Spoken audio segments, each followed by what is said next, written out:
About 10% of Street Child's budget for 2025 was coming from USA, which has been cut already, which was immensely disappointing. Our foreign secretary called it short-sighted, and so it was a nasty surprise to be getting whispers yesterday morning that this increase in the defence budget was likely to be funded by a cut in British aid.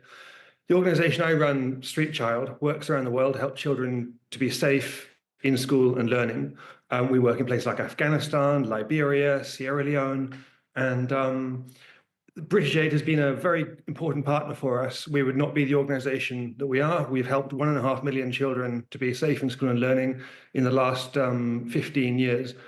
And small bits of money in the context of the UK change a child's life. It costs about £100 for us to take an out-of-school child, get them into school, and to support their family to keep that child in school. That would change the trajectory of that child's life, and en masse, that would change the trajectory of a society. I'm sure nobody would argue with that. The problem surely is perception. You've got projects like yours, you've got starving children in Sudan being helped out by British foreign aid, but alongside them, you've got projects that drive people crackers, basically. For example, you've got a theatre company in Shanghai being funded. You've got a bike lane in Mexico City being funded by British taxpayers. And people go crackers when they hear about that. And that kind of pollutes the argument for much foreign aid, doesn't it?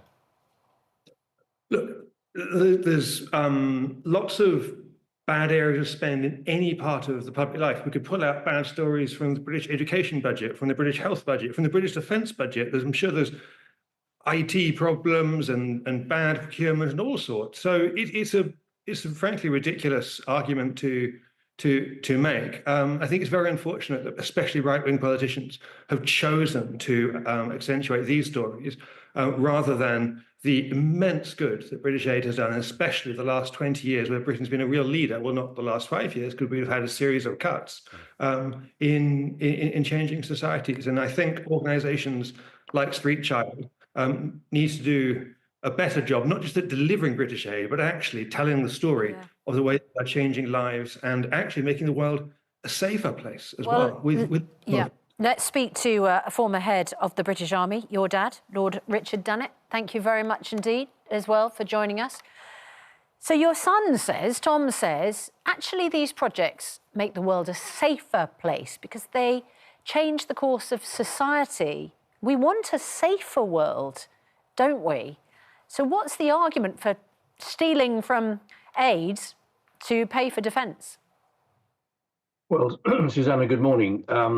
I think the government has been right that it's eventually listened to the commentary and analysis that against the difficult security situation in the world, and especially an ongoing war in Ukraine and threatened further aggression by Russia, that decision has been taken to increase UK defence spending, going up from 2.3 to 2.5 with the thought that it might well go to 3% at some point in the next Parliament. Now, that is to be welcomed. Now, to govern is to choose and to set priorities, and the government has had to decide in fairly short order, because I think actually the Prime Minister and the Chancellor were resisting calls for increased defence spending until very recently. They've had to choose where to get the money from. And they have gone for what I would call a soft touch. They're taking money out of our soft power. And if you look back in history, Britain has gained influence in the world by a combination of our soft power and our hard power together. Defence, diplomacy, development have gone on an integrated basis and been successful. So I think, on the one hand, while I welcome the additional money that's going into defence, I lament the soft decision that the government has taken, and it could have gone elsewhere. And frankly, when it grows to 3% of GDP and maybe beyond, it'll have to go elsewhere. It'll have to consider raising taxes. It'll have to break the fiscal rules. That I think it's a real shame. And just put it in the wider context, and Tom, I think, has alluded to this.